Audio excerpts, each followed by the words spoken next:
Walleye taking on Cincy. Spike meeting Spike. It's like it's the nexus of the universe at the Bank Tank.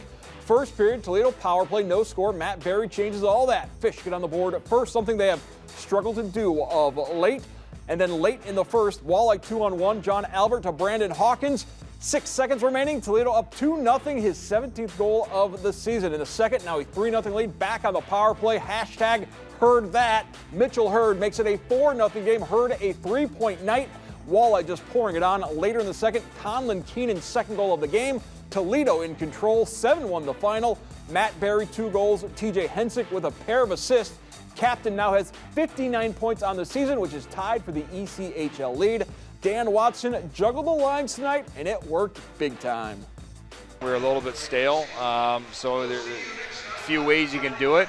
We decided to make sure that we had some scoring depth throughout the entire lineup, matched with some hard-working guys, and I really like the way our third line, our quote-unquote third line played tonight. Maybe they didn't have a ton of points, but they played extremely hard, managed the puck in the offensive zone, and I like that. And obviously the top 2 lines, they came out guns a-blazing. I think the one line there had all 3 stars for us. So just happy the way the guys rebounded from last game, and everyone chipped in.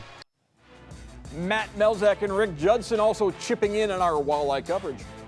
All right, thanks. Back out here at the Huntington Center. Rick, when you look back on this game, we talked about it all the way back before the game really got started. Toledo needed to get off to a good start tonight.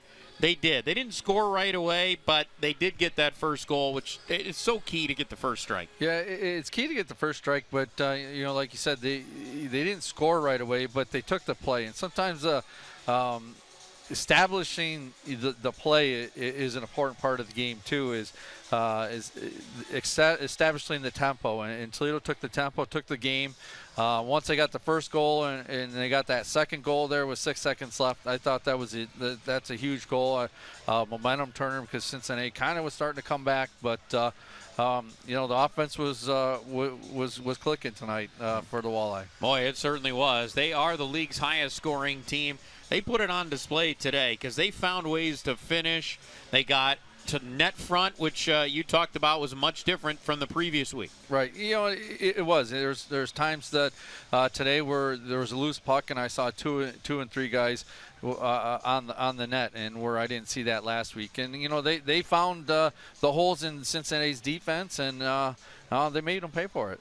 They certainly did, to the tune of 7 goals today. Interesting note: Cincinnati won the first game of the season series, final score of 9-2. Toledo wins the next 6 to win the season series 6-1, and including today with a big score of 7-1. So Toledo finishes off the weekend with a win. They'll head to Wheeling on Wednesday before back here at the Huntington Center for 3 in a row coming up next weekend against Idaho.